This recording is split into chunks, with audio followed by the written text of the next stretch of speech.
آپ نے سوال فرمایا ہے کہ جنازہ کے ساتھ چلنے والے لوگوں کو خاموشی اختیار کرنا چاہیے یا کہ کلمہ شہادت پڑھنا چاہیے، جیسا کہ آج کل رواج ہو گیا ہے کہ جنازہ کے ساتھ چلنے والے لوگ بلند آواز سے کلمہ شہادت کا ذکر کرتے ہیں۔ اس بارے ہماری شرعی رہنمائی فرمائیں۔ تو جی محترم، دیکھیے، اس کے متعلق حکم شرع یہ ہے کہ جنازہ کے ساتھ چلنے والے لوگوں کو خاموشی اختیار کرنا چاہیے، یہی مناسب ترین ہے۔ موت کے احوال و واقعات میں غور و فکر کریں،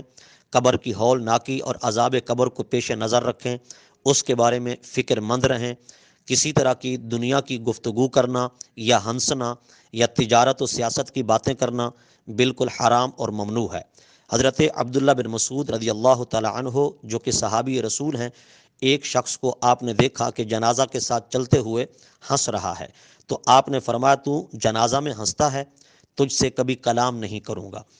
آج زمانہ تبدیل ہو چکا ہے، لوگ جنازہ کے ساتھ چلتے ہوئے یا دفن کے وقت یا قبروں پر بیٹھ کر لغویات، فضولیات بکتے رہتے ہیں اور ہنستے رہتے ہیں، دنیاوی تذکرے ہوتے ہیں، سیاست کی اور تجارت کی اور کاروبار کی باتیں ہوتی رہتی ہیں۔ لہذا ایسے لوگوں کو ذکر خدا و رسول میں مشغول رکھنا عین ثواب اور کار خیر ہے، چونکہ اللہ تبارک و تعالیٰ کا ذکر یا رسول کریم صلی اللہ تعالیٰ علیہ وآلہ وسلم کا ذکر کسی وقت بھی منع نہیں ہے۔ حضرت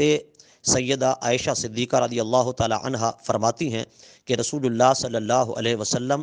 ہر وقت اللہ رب العزت کا ذکر کیا کرتے تھے۔ یہ مسلم شریف کی اور ترمذی شریف کی روایت ہے، اور اللہ کے ذکر سے بہتر کوئی چیز نہیں۔ اللہ تبارک و تعالیٰ ارشاد فرماتا ہے، وَلَا ذِكْرُ اللَّهِ اکبر، اللہ رب العزت کا ذکر سب سے بڑا ہے۔ لہٰذا اگر جنازہ کے ساتھ چلنے والے لوگ ذکر خدا میں مشغول رہیں بنسبت اس کے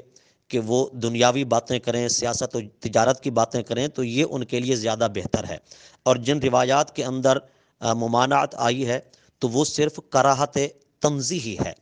چونکہ بہت ساری کتب فقہ کے اندر جیسے مجتبیٰ ہے، حاوی ہے، بحر الرائق ہے، ان میں ینبغی کا لفظ آیا ہے، جس کا مطلب ہے کہ مناسب ہے کہ وہ لوگ خاموش رہیں، وگرنہ جو لوگ باتوں میں مشغول رہیں، دنیاوی گفتگو کریں، فکر آخرت، قبر وغیرہ کے حوالہ سے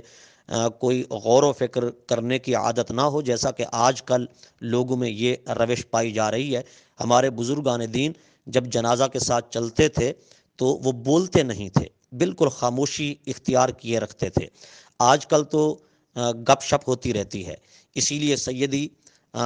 علی خواص رضی اللہ تعالی عنہ، جو بہت بڑے فقیہ ہیں، فرماتے ہیں جب نماز جنازہ کے ساتھ چلنے والے لوگ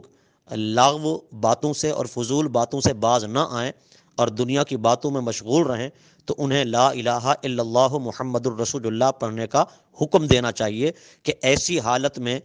کلمہ شریف کا یا کلمہ طیبہ کا یا کلمہ شہادت کا ذکر کرنا ان کے نہ پڑھنے سے افضل ہے، اعلیٰ ہے۔ اور اسی طرح امام عبد الوہاب الشعرانی رحمۃ اللہ تعالی علیہ فرماتے ہیں کہ نماز جنازہ پر چلنے والے لوگ اگر ذکر اللہ اور ذکر مصطفیٰ میں مشغول رہیں، یعنی جنازہ کے آگے یا جنازہ کے ساتھ تلاوت کلام پاک کریں یا کلمہ شہادت پڑھیں یا کوئی ذکر و فکر کریں، تو یہ چیز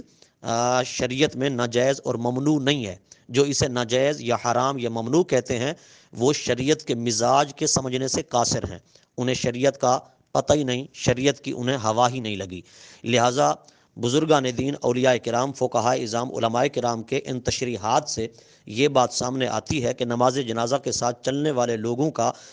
دنیاوی باتوں میں مشغول ہونے سے بہتر ہے کہ وہ ذکر خدا کرتے رہیں، کلمہ شہادت پڑھتے رہیں۔